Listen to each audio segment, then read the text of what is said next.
সম্মানিত উপস্থিতি ও আমার স্নেহের ছাত্ররা, অত্যন্ত কঠিন সময় আমরা অতিবাহিত করছি। একদিকে মুসলিমদের পূর্ববর্তী বাপদাদাদের রেখে যাওয়া সম্পদ ওয়াকফ বিলকে কেন্দ্র করে যেমন মানুষের মধ্যে ক্ষোভ উত্তেজনা বিরাজ করছে, তারপরেও যখন সেটা বিলে রূপান্তরিত হয়েছে, সেখানে আমাদের প্রতিবাদের ভাষা জানানো ছাড়া, এবং সেই প্রতিবাদটা হতে হবে শান্তিপূর্ণ প্রতিবাদ, এছাড়া আমাদের কাছে বিকল্প আর কিছুই নেই। আমরা সরকারের কাছে বৈধভাবে বি.আর. আম্বেদকর রচিত সংবিধান সামনে রেখে আমরা আমাদের মনোভাবনাকে ব্যক্ত করতে পারি এবং অন্যায়ের প্রতিবাদ করতে পারি, সে অনুমতি আমাদের সকলকে দেওয়া হয়েছে। সেই মোতাবেক হয়তো সারা দেশব্যাপী বিভিন্ন জায়গাতে প্রতিবাদ কর্মসূচি চলছিল। হঠাৎ কাশ্মীরের বুকে এক বিরাট দুর্ঘটনা, যেটা আপনারা সকলেই অবগত আছেন। কিছু অমানুষ তাদেরকে বলা যেতে পারে, তারা মানুষ হতে পারে না। মুসলিম হিন্দু তো দূরের কথা, যারা হিন্দু এবং মুসলমান খুঁজছে, তাদের এই খোঁজার পেছনে কোনো রাজনৈতিক ইস্যু থাকতে পারে, কিন্তু মুহাম্মদ রাসূলুল্লাহ সাল্লাল্লাহু আলাইহি সাল্লাম এমন ব্যক্তিদেরকে কখনো মানুষ বলে অভিহিত করেননি। সেই অমানুষগুলো যারা মানুষকে হত্যা করে নিজেদের স্বার্থ সিদ্ধি বা অন্যদের কাছ থেকে এক বিরাট লক্ষ্য উদ্দেশ্য দিয়ে চুক্তিবদ্ধ কোনো সুপরিকল্পিত ব্যবস্থাপনা যে করার চেষ্টা করেছে, আমরা এই জুমার খুতবা থেকে সেই কর্মকাণ্ডকারীদের প্রতি একরাশ ঘৃণা এবং তাদের যথার্থ শাস্তি, যেটা এমন শাস্তি হোক, ইসলাম যে শাস্তির কথা বলেছে সেই শাস্তি যদি বাস্তবায়িত করা যায়, আমার বিশ্বাস যে আগামী দিন এইরকম পশুর মতো আচরণ করা থেকে প্রত্যেকে বিরত থাকবে। সেই শাস্তি তাদের উপরে বাস্তবায়িত হোক, এই আশায় আকাঙ্ক্ষায় জুমার খুতবা থেকে করব। সেই সাথে সাথে যে বা যারা ইসলামের সঙ্গে এটাকে মিশাতে চাইছে, ইসলাম বলে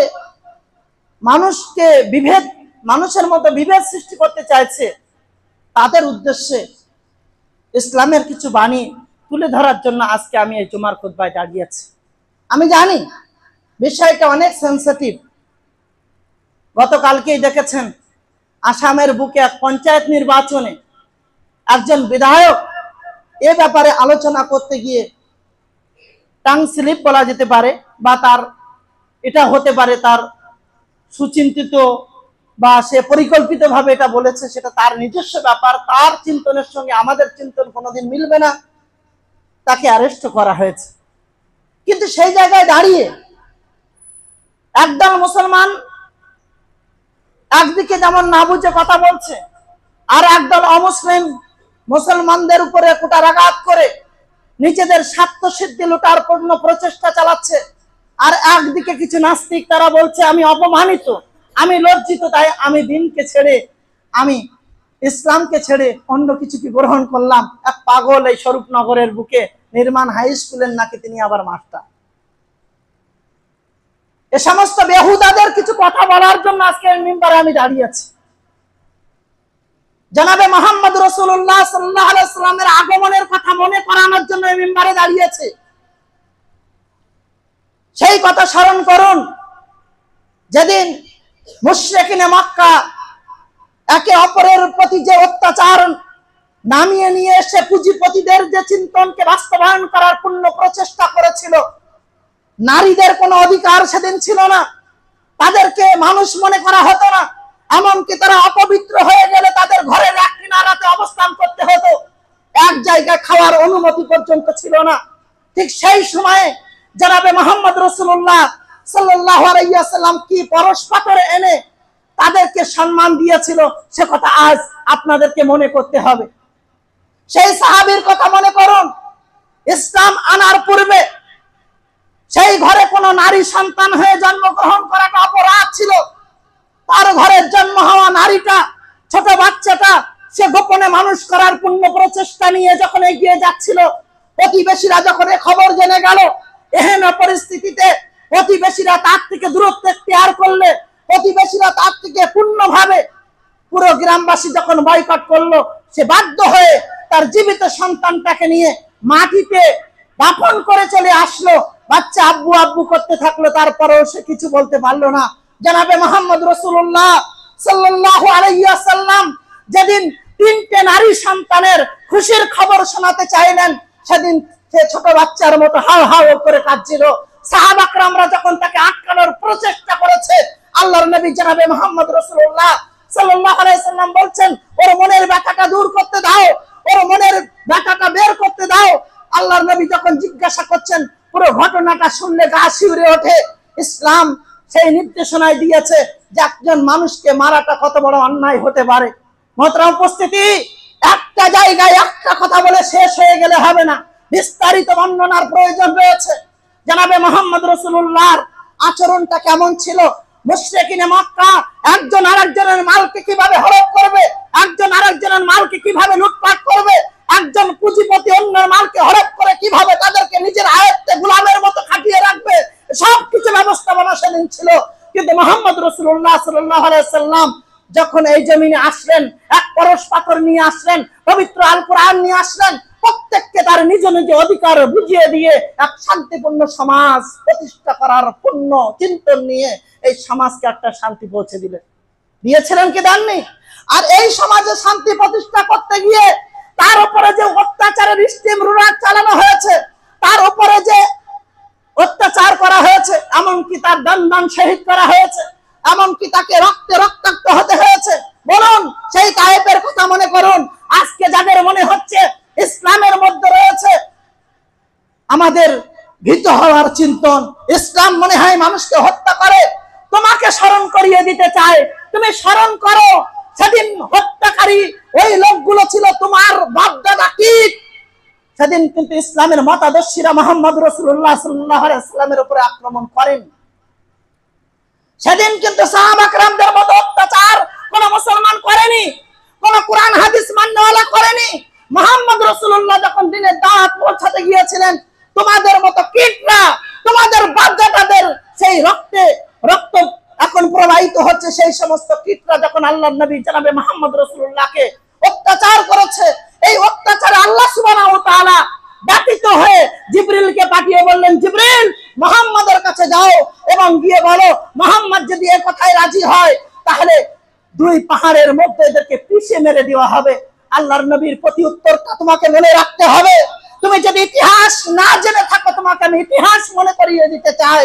আল্লাহর নবী সেদিন বলেছিলেন, জিবরিল হয়তো এরা আমার কথা বুঝতে পারেনি, তবে আমার বিশ্বাস, আল্লাহুম্মা হাদি কওমি ফাইন্নাহুম লা ইয়ালামুন, আমার কওম হয়তো আমার কথা বুঝতে পারেনি, আমার কথা বুঝতে পারলে তারা হয়তো ফিরে আসবে, তারা হিদায়াত পাবে।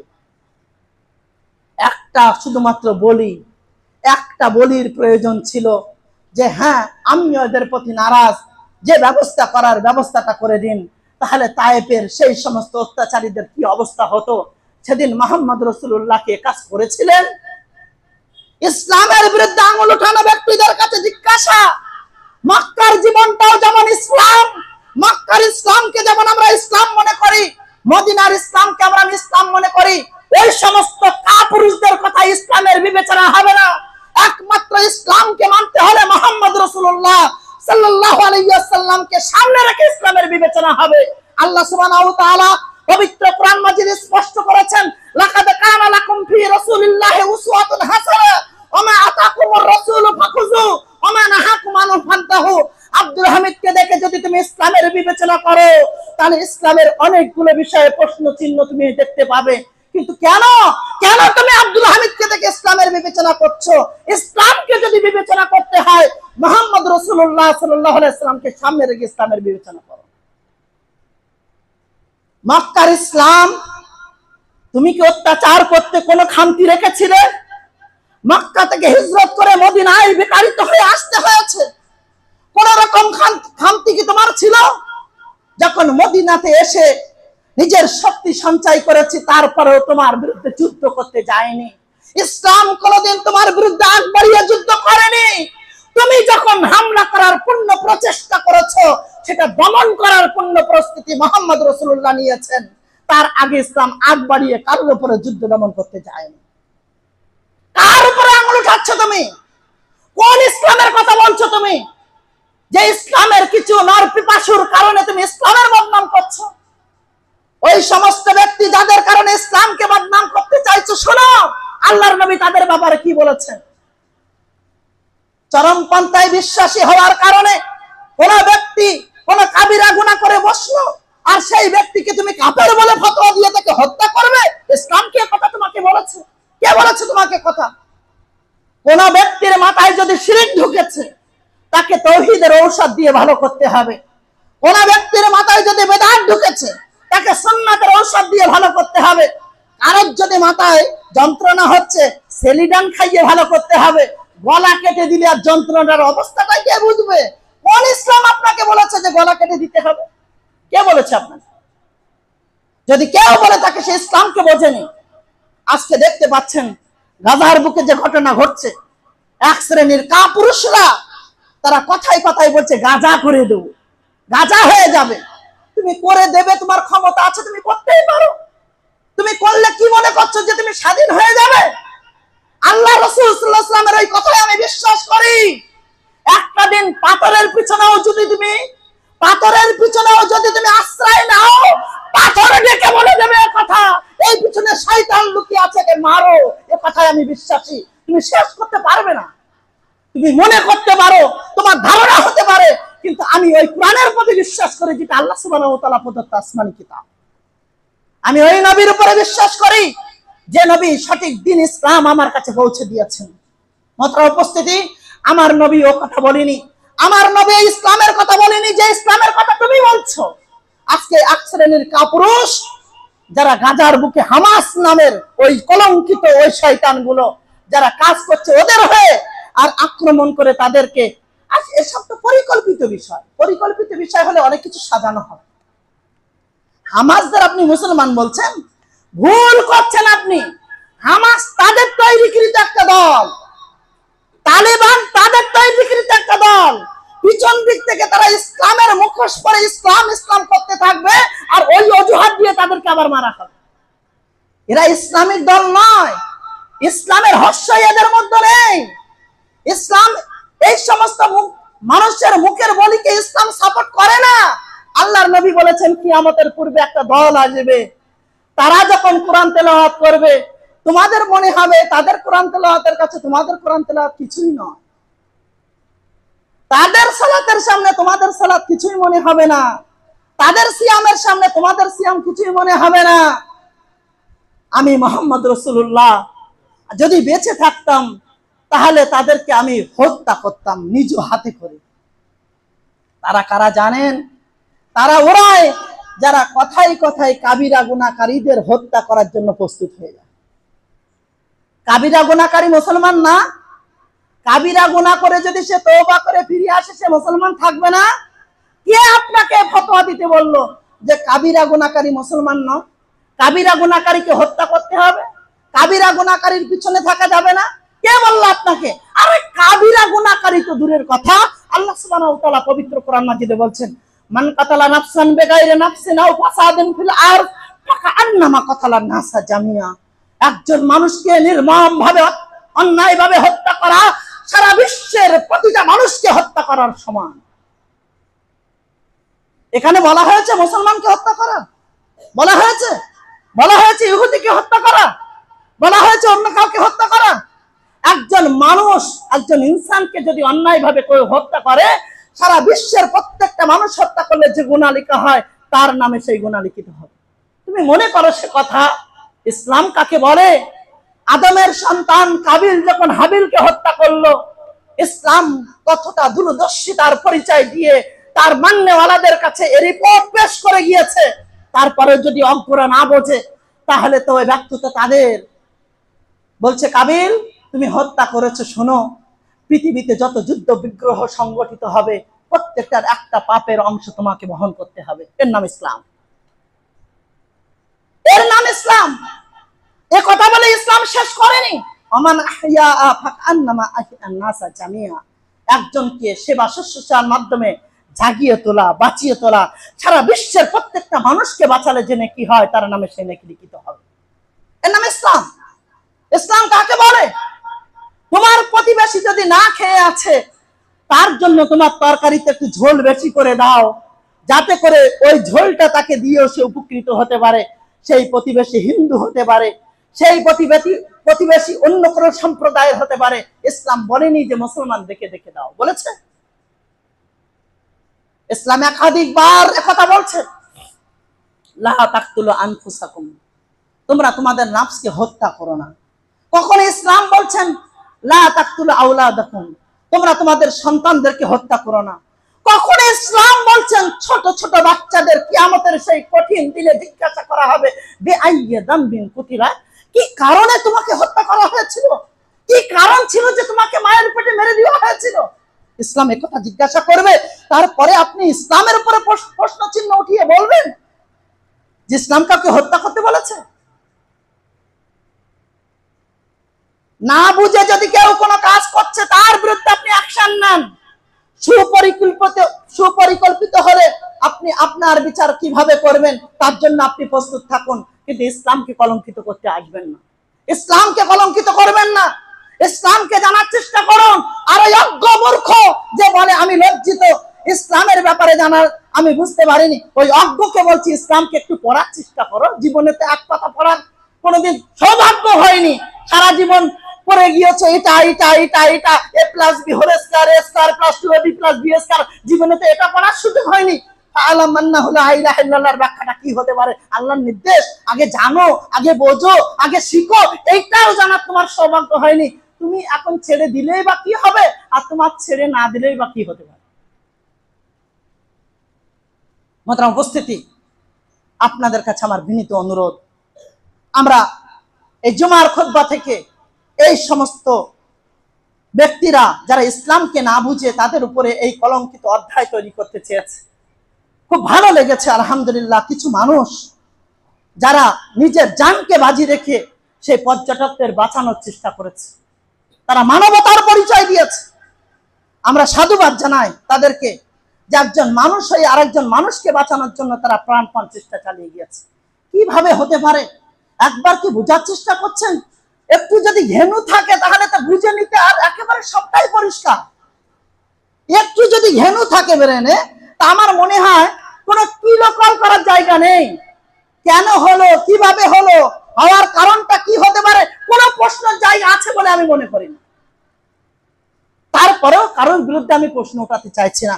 ভারত সরকারের কাঁধে কাঁধ মিলিয়ে একথা আমরা বলবো, যদি পাকিস্তানের ওই সমস্ত শয়তানেরা এসে ভারতের মধ্য ঢুকে এই কাজ করেছে, তাহলে তাদেরকে উত্তম বদলা দিতে হবে, এমন ভাবে বদলা দিতে হবে তারা যেন শিক্ষা পেয়ে যায়, আগামী দিনে কদম উঠানোর ক্ষেত্রে তাদের আগামী প্রজন্ম যেন সেই কথা মনে রাখতে পারে আর জীবনে এসব কাজ থেকে বিরত থাকতে পারে। তারপরে বলবো, আল্লাহ সুবহানাহু ওয়া তাআলার কাছে দোয়া করবো, আল্লাহ এর সব কিছু থেকে তুমি আমাদেরকে হেফাজত করো। ওই সমস্ত মানুষগুলো যাদের রুজি রুটির মাধ্যম ছিল ওটায়, আজকে যদি তাদের বিরুদ্ধে আঙুল উঠানো হয়, কোথায় পেহেলগাঁওয়ের ঘটনা ঘটছে আর কোথায় কলকাতা এয়ারপোর্টে বলছে মুসলমান মুসলমান মুসলমান। একটা মানুষের ব্রেনে যদি এটা ঢুকে যায় যে আমি ওর বিরোধিতা করব, তো এটা কি মানুষ হতে পারে? এটা কি সম্ভব? সেকুলারের নাম করে বেরিয়ে যাও, বেরিয়ে যাও। তোমার বাপদাদার সম্পত্তি, তোমার বাপদাদার সম্পত্তিতে আমি বসে রয়েছি যে আমার নিজস্ব অধিকারকে আমি হারিয়ে ফেলেছি, তোমার কথায় আমাকে বেরিয়ে যেতে হবে? এদেশ স্বাধীন করেছে আমার বাপদাদারা, এদেশ স্বাধীন করেছে তোমার বাপদাদারা, যেমন এদেশ স্বাধীন করার ক্ষেত্রে আমার বাপদাদাদের সমভূমিকা রয়েছে। এ দেশটাকে বাই চয়েস আমি গ্রহণ করেছি, বাই চান্স আমি গ্রহণ করিনি। অতএব তোমার বলাতে কি ফরক পড়লো? তুমি রাজনীতিতে অনেক সফল হতে পারো, কিন্তু তোমার ওই কথাকে আমি কেড়ে আঙুল দেখিয়ে কথাই বলতে চাই, আমি কিছুই মনে করি না, বরং তোমার জন্য দোয়া, হিদায়েতের দোয়া করি। যদি হিদায়েতের যোগ্য হও তাহলে অবশ্যই আল্লাহ তোমাকে হিদায়েত দিক, না হলে আল্লাহ তোমাকে উত্তম ব্যবস্থা করবে।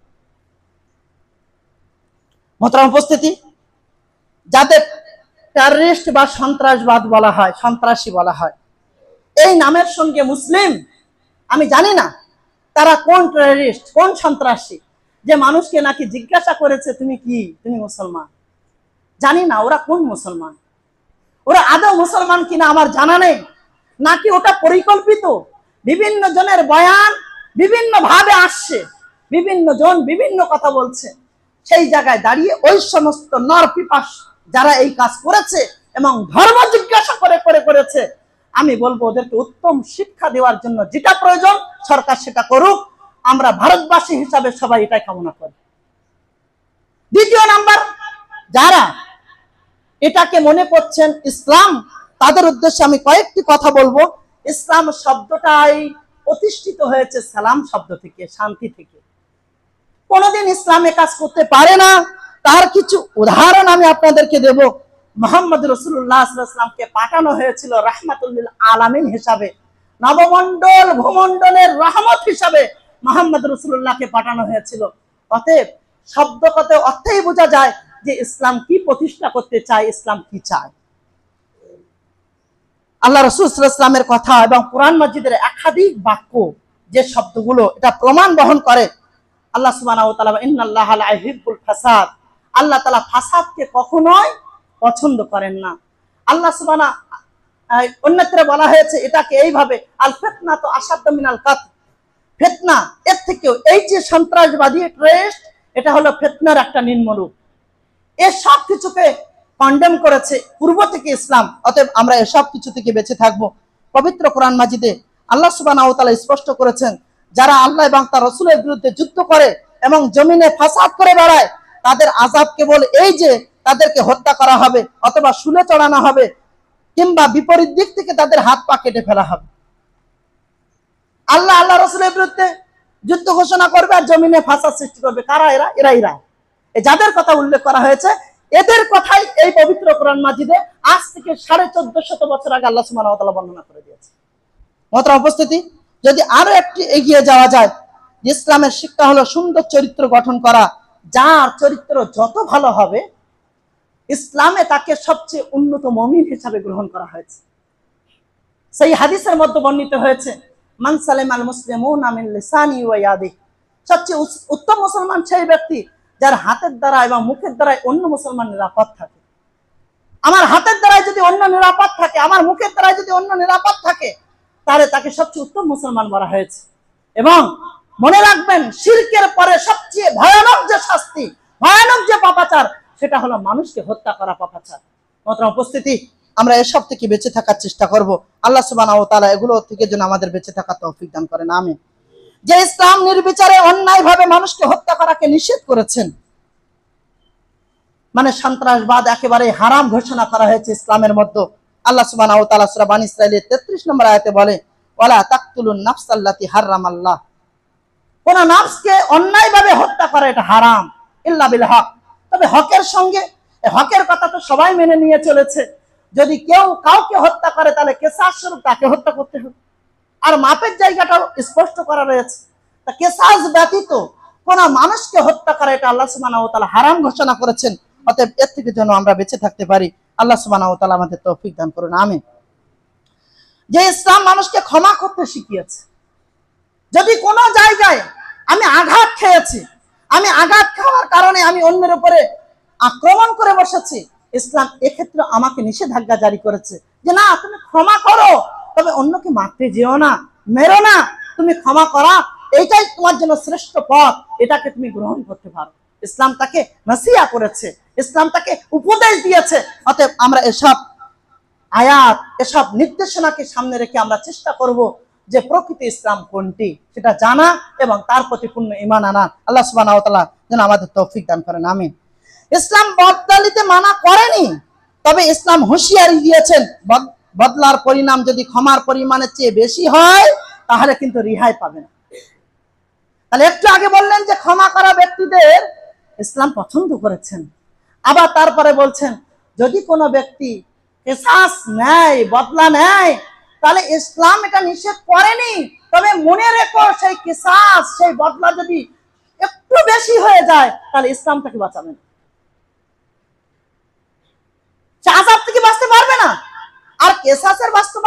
করবে? রাতের অন্ধকারে বোমা মেরে কেসাস, কোন মানুষকে পিছন দিক থেকে গুলি করে কেসাস? ইসলাম এই কথা বলেছে? যদি যুদ্ধ করার এত সাহস হয় তাহলে সারিবদ্ধ হও। ইসলামের নির্দেশনা এটাই যে তুমি ইকামত সুফুফ, সারিবদ্ধ হও, ঘোষণা দাও যে পাকিস্তানিরা আমরা তোমাদের বিরুদ্ধে যুদ্ধ করব। আমাকে কথা বলা হয়নি যে রাতের অন্ধকারে একদল লোক নিয়ে গিয়ে তুমি কোথাও বোমা মেরে চলে এসো। এটা ইসলাম আমাকে অনুমতি দেয়নি। আমার সরকার, এ দেশ যদি আমাকে প্রয়োজন মনে করে, আমাকে যখন ডাকবে আমি তার জন্য প্রস্তুত হয়ে যাব। এই নির্দেশনা আমার জন্য বাস্তবায়িত হবে। তা না হলে রাতের অন্ধকারে কোথাও গিয়ে বোমা মেরে আসার নাম ইসলাম হতে পারে না। কথা কি বুঝাতে পেরেছি আমি? কথা কি বুঝেছেন আপনারা? রাতের অন্ধকারে ইসলামের জন্য প্রস্তুতি গ্রহণ করা আর ইসলামের নাম নিয়ে কোথাও বন্দুক দিয়ে গুলি মেরে আসা, বোমা মেরে আসা, এটা ইসলাম হতে পারে না। এটাই কুলাঙ্গারদের কর্ম হতে পারে। আল্লাহ সুবহানাহু ওয়া তাআলা এই সমস্ত কুলাঙ্গারদের কাছ থেকে যেন আমাদেরকে হেফাজত করেন, আমিন। মোহতারাম উপস্থিতি, যে ইসলাম স্পষ্ট ভাষায় ঘোষণা করেছে, রাসূলুল্লাহ সাল্লাল্লাহু আলাইহি ওয়াসাল্লাম বলেছেন, ইরহামু মান ফিল আরজ ইয়ারহামুকুম মান ফিস সামা। তোমরা জমিনবাসীর উপরে রহম করো, দয়া দেখাও, তাহলে উপরওয়ালা তোমাদের উপরে দয়া দেখাবেন। যদি জমিনবাসীর উপরে আমরা দয়া দেখাতে পারি তাহলে আল্লাহ সুবহানাহু ওয়া তাআলা তার দয়া আমাদের উপরে দেখাবেন। এসব কথা তো নির্দেশনা।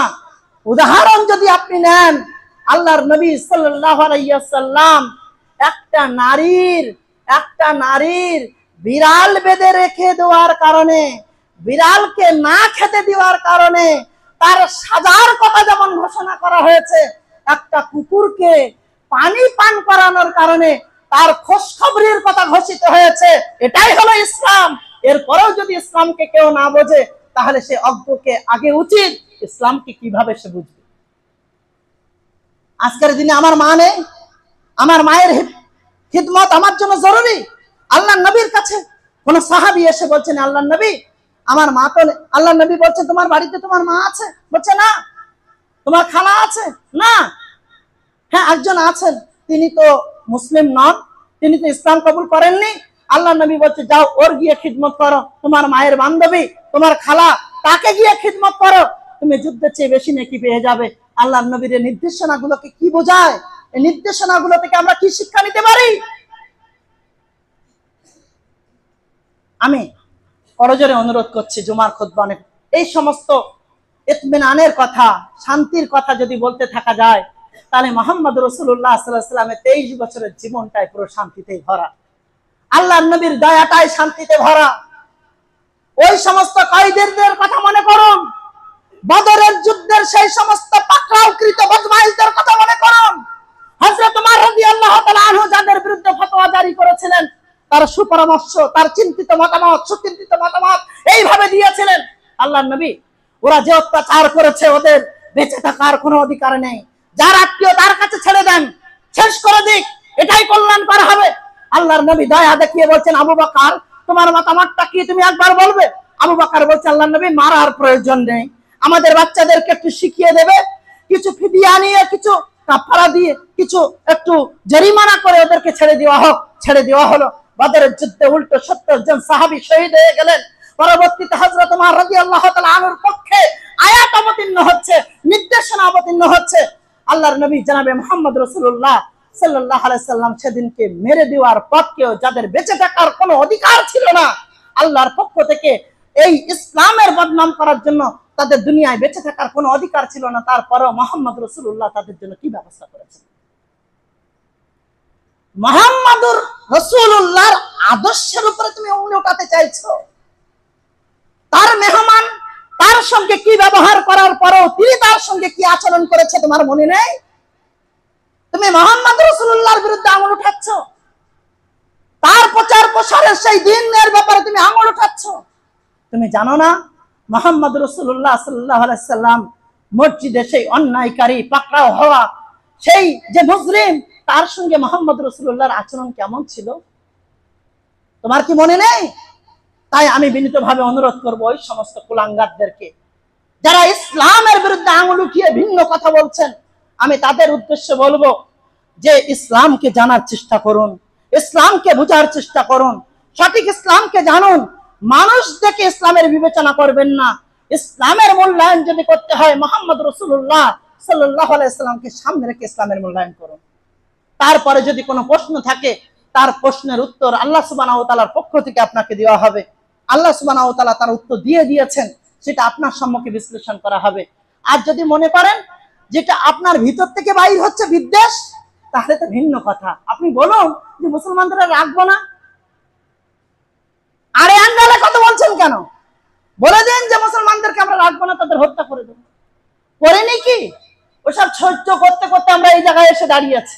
মায়ানমারের ইতিহাস আমাদের সম্মুখে আছে, এদিকে বিভিন্ন ভাবে গাজার ইতিহাস আজ থেকে নয়, ওদিকে বাশারুল আসাদের সেই হত্যাযজ্ঞ আমরা দেখেছি, ইরাকের সেই কঠিন পরিস্থিতি দেখেছি, বিভিন্ন দেশের পরিস্থিতিগুলো আমাদের সম্মুখে আছে। এসব হয়তো আমাদের পাওনা, কিন্তু আমরা একথা বলবো, যদি কেউ অন্যায় করে তাকে আপনি শাস্তি দিন, কিন্তু একজনের অন্যায়ের কারণে অন্যের উপরে যদি আপনি জুলুম করেন, তাহলে আপনার জুলুমের কারণে আমি মাজলুম হয়ে আপনার জন্য দোয়া করছি যে আল্লাহ যদি হিদায়াতের যোগ্য হন হিদায়াত দিক, না হলে উত্তম ব্যবস্থাপনা আপনার জন্য প্রস্তুত রাখুন। আর এই দোয়া আল্লাহর কাছে করছে, আল্লাহ এই জমিন এই ভারতবর্ষ, এই ভ্রাতৃত্বের ভারতবর্ষের জন্য আমরা হিন্দু মুসলিম ঐক্যভাবে থেকে আমরা এই দেশের জিডিপি কে মজবুত করতে পারি। আল্লাহ তুমি আমাদের সেই তৌফিক দান করো, আমিন। এই জমিনে আমাদের বাপ দাদারা গিয়েছেন, এই জমিন থেকে উঠে যেন আমরা হাসরের ময়দানে উপস্থিত হতে পারি, কালেমায়ে লা ইলাহা ইল্লাল্লাহ নিয়ে মরতে পারি, মৃত্যুর পরে ইল্লিনে জায়গা করে নিতে পারি। আল্লাহ তৌফিক দান করো, আমিন। আল্লাহ তুমি আমাদের প্রত্যেককে কবুল করো, আমিন। আল্লাহ আমাদের প্রত্যেককে আল্লাহ তুমি হেফাজত করো, আমিন। কোন ষড়যন্ত্রকারী ষড়যন্ত্রকে আল্লাহ তুমি একেবারে নাস্তে নাবুদ করে দাও, আমিন। আল্লাহ প্রকৃত সত্য যেটা, সেই সত্য প্রকাশ হোক এবং জালেমদেরকে আল্লাহ তুমি নিপাত করো। আল্লাহ আমরা যে অন্যায় করেছি, আল্লাহ হিদায়াতের রাস্তার জন্য যে রাস্তা প্রয়োজন, আল্লাহ তুমি আমাদের উত্তম হিদায়াত দান করো, আমরা যেন সঠিক রাস্তায় টিকে থাকতে পারি। আল্লাহ তৌফিক দান করো, আমিন। আল্লাহ ওই সমস্ত নরপিপাস যারা এই অন্যায় কাজগুলো করছে, আল্লাহ তাদেরকেও তুমি নাস্তে নাবুদ করে দাও, তাদেরকে আল্লাহ তুমি নিশ্চিহ্ন করে দাও। তাদের কারণে আজ ইসলামের বদনাম হচ্ছে, আল্লাহ প্রকৃত ইসলামকে তাদের বুঝার তৌফিক দান করো, না হলে তাদেরকে নিশ্চিহ্ন করো, আমিন। আল্লাহ এই দেশের ভ্রাতৃত্ব রক্ষা করার ক্ষেত্রে আমরা যেন সবাই মজবুত থাকতে পারি, আল্লাহ তৌফিক দান করো, আমিন।